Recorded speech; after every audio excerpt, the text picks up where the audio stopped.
श्री राम ज्योतिष India YouTube channel में सभी ज्योतिष प्रेमियों का स्वागत है। आज की कक्षा का विषय प्रसंग है निवास स्थान के लिए, कार्य व्यवसाय करने के लिए, व्यापार करने के लिए, चुनाव आदि लड़ने के लिए, जिसमें सफलता अच्छी हासिल हो सके, कौन सी दिशा हमारे लिए शुभ होती है और कौन सा स्थान हमारे लिए शुभ होता है,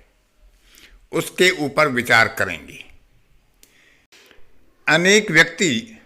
अपनी क्षमता और योग्यता के अनुसार अपना कार्य प्रारंभ करते हैं या किसी नगर में या किसी ग्राम में निवास करते हैं, किसी दूसरे देश में जाकर अपना व्यवसाय करते हैं या नौकरी करते हैं, लेकिन सफलता नहीं मिल पाती है। अच्छी दशा होने के बाद भी, अच्छी क्षमता होने के बाद भी, तो स्वाभाविक रूप से मन में एक जिज्ञासा उठती है और अनेकों बार कमेंट बॉक्स में या फ़ोन आदि से भी पूछा जाता है कि हमें कौन सा नगर कार्य करने के लिए, निवास करने के लिए अच्छा रहेगा, कौन सी दिशा हमें अच्छी रहेगी, नगर में भी या ग्राम में भी कौन सी दिशा में हमें निवास करना चाहिए और कौन सी दिशा हमारे लिए अशुभ होती है जिसे हमें त्यागना चाहिए। तो इस तरह से जो विचार निवास के लिए, कार्यस्थल के लिए, व्यापार के लिए, व्यवसाय के लिए विचार किया जाना चाहिए, आज की कक्षा में उसी बात पर विचार करेंगे। एक प्रश्न और उठता है कि इसमें नाम राशि को लिया जाए या जन्म राशि को।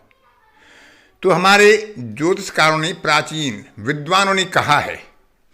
कि गृह ग्रामे युद्धे सेवायाम व्यवहार की, देशी ग्रामे गृह युद्धे सेवायाम व्यवहार की, नाम राशि प्रधानत्वम जन्म राशि न चिंतियेत। किसी देश में निवास करना हो, व्यापार करना हो, किसी ग्राम में, नगर में बसना हो, घर बनाना हो, व्यवसाय करना हो, युद्ध में जाना हो,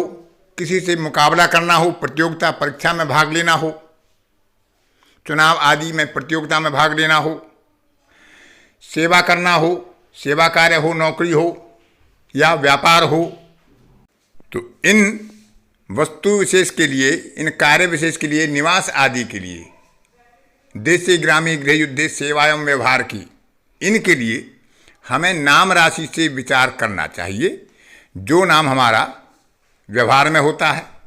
जो नाम हमारा प्रचलित होता है, जो नाम हमारा डॉक्यूमेंट्स में होता है, इसमें जो जन्म राशि है उसका विचार बहुत ही गौण होता है। यदि जन्म राशि ही हमारी नाम राशि है तो फिर तो कोई चिंता की बात ही नहीं है, लेकिन यदि जन्म राशि और नाम राशि में से चुनाव करना पड़ता है तो हमें नाम राशि को प्रधानता देनी चाहिए, जन्म राशि से विचार नहीं करना चाहिए। अब विचार करते हैं ज्योतिषकारों के उन सिद्धांतों पर कि हमें किन किन बातों का, किन किन दिशाओं का और किन किन नामाक्षरों का ध्यान रखना चाहिए निवास के लिए और व्यापार, व्यवसाय, नौकरी आदि करने के लिए, जिसमें हमारी सफलता हमारी ग्रहों की क्षमता के और हमारी अपनी योग्यता के अनुसार हमें प्राप्त हो सके। तो निवास स्थान या कार्य स्थान आदि के लिए शुभ स्थान और दशा का विचार करते में एक ध्यान रखें कि कौन सी दिशा हमारे लिए अशुभ हो सकती है हमारी नाम राशि के अनुसार। तो पूर्व दिशा वृश्चिक राशि वालों के लिए शुभ नहीं होती, पश्चिम दिशा धनु राशि वालों के लिए शुभ नहीं होती, उत्तर दिशा मेष राशि वाले जातकों के लिए शुभ नहीं होती, दक्षिण दिशा कन्या राशि वालों के लिए शुभ नहीं मानी गई है, आग्नेय कोण मीन राशि के लिए शुभ नहीं माना गया है, नैऋत्य कोण में निवास करना या कार्य स्थान बनाना कर्क राशि वालों के लिए अशुभ माना गया है, वायव्य कोण में तुला राशि के लिए अशुभ माना गया है और ईशान कोण कुंभ राशि वाले जातकों के लिए शुभ नहीं माना गया है। मध्य भाग जो होता है किसी नगर का, तो वृष राशि वालों के लिए, मिथुन राशि वालों के लिए और सिंह और मकर राशि वालों के लिए यह दिशाएं अशुभ होती हैं। इन दिशाओं को त्याग कर हम अन्य किसी भी दिशा में अपनी नाम राशि के अनुसार निवास स्थान या कार्य स्थान का चुनाव कर सकते हैं, उसे तय कर सकते हैं। तो कोण तो अपनी जगह ठीक है, लेकिन मध्य भाग में एक विचार आता है कि मध्य भाग तो अधिकांश होता ही है,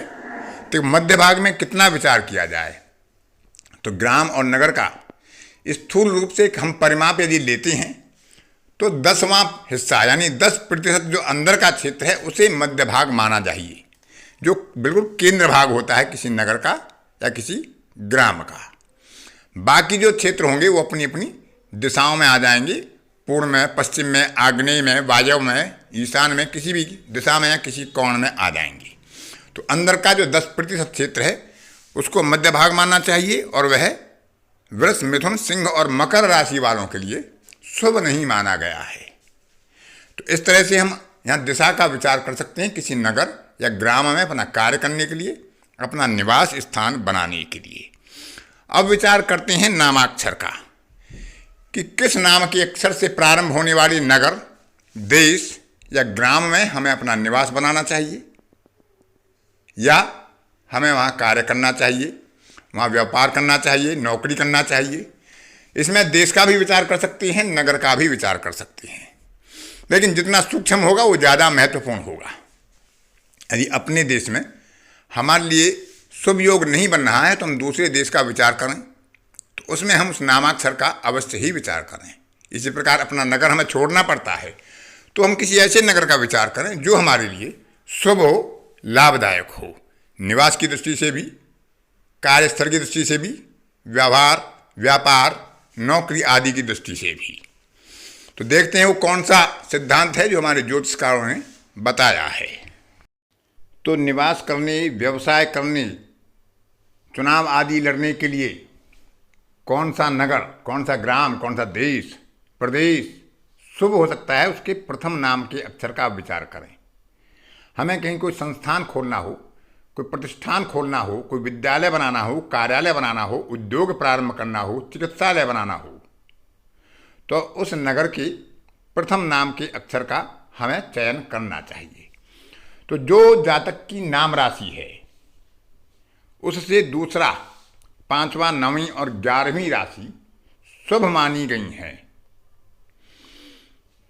तो दूसरी राशि, 5वीं राशि, 9वीं राशि और 11वीं राशि में जो नामाक्षर होते हैं उनसे प्रारंभ होने वाले नगर का, ग्राम का, देश का, प्रदेश का हम विचार कर सकते हैं, वो हमारे लिए शुभ होते हैं। 1, 3, 6, 7 और 10 ये मध्यम होते हैं, क्योंकि 1 और 7 में कुछ शत्रुता बताई जाती है, 3 और 6 में कुछ हानि बताई गई है, 10 बहुत अशुभ नहीं होता लेकिन उसे फिर भी मध्यम श्रेणी में माना गया है। 4, 8, 12 यानी चौथी राशि, 8वीं राशि और 12वीं राशि, इनसे हमेशा बचना ही चाहिए। अपनी नाम राशि से चौथी राशि जो पड़ती हो, 8वीं राशि पड़ती हो, 12वीं राशि पड़ती हो, तो उनका निषेध करना चाहिए। वहाँ रोग, उपद्रव, शत्रुता आदि के लिए हमें कार्यहानि होती है, धन हानि होती है, मान सम्मान और हमारी प्रतिष्ठा की भी हानि होती है। दूसरा भाव धन का है, 5वां भाव 9 से 9 है, बुद्धि विद्या का है, 9वां भाव भाग्य का है और 11वां भाव लाभ का है। तो ये राशियाँ हमारे कार्यों में, हमारे जीवन में